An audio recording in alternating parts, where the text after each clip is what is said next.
Сәлем достар, баршаларыңызға. Сіздермен Арайлым. Бүгін сіздерге 20 минутта дайын болатын печеньелардың рецептісін ұсынғым келеді. Кез келген уақытта жасай аласыздар, үйде бар заттармен жасалынады. Ортасына бөлген кезде дәл осы ортасы да пісіп шығатын болады, әрі жұп-жұмсақ. Ал ендеше бастайық. Ең алдымен құрғақ ыдысқа 2 жұмыртқамызды салатын боламыз. Оның үстіне қантымызды қосамыз. Қантымыз жақсылап ерігенше осы блинчиктің көмегімен араластыратын боламыз. Миксерді қолдануға да болады, бірақ миксерсізде дәл осы видеодағыдай блинчиктің көмегімен де араластыруға болады. Ең бастысы қантымыз ерігені дұрыс. Енді бөлме температурасындағы сары майымызды қосатын боламыз.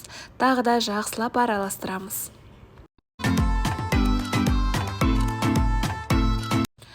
Енді ұнымызды сеткадан өткізетін боламыз. Сол кезде біздің печеньеларымыз жақсы көтерілетін болады. Мен ұнды 2-ге бөліп салатын боламын. Барлығын бірден салмаймын және 1 ас қасық қопсытқышты қосатын боламын. Достар, барлық осы печеньеға қосылатын ингредиенттерді төмендегі описание бөліміне қалдырып кеттім. Сол жерден қарай аласыздар, қанша грамм қосу керектігі.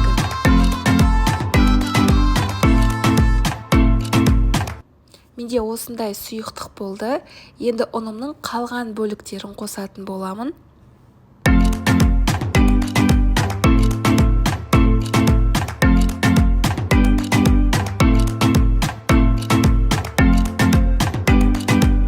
Енді блинчик емес, осы лопатканың көмегімен қамыр илейтін боламыз.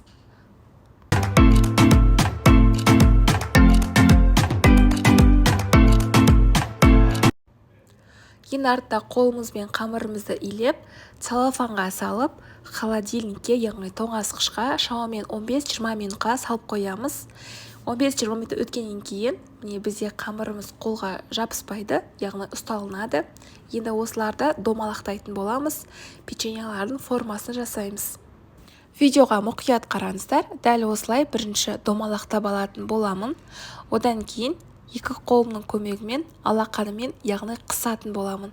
Сонда жіңішке форма пайда болады бізде печеньелар. Ол піскен кезде көтерілетін болады. Формасы әдемі болып шығады.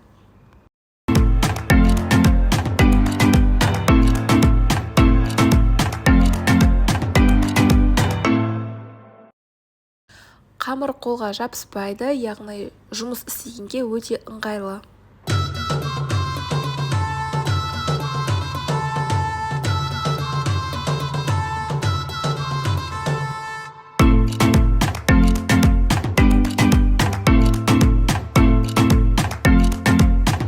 Печеньелардың формасын тағы да өзгертуге болады.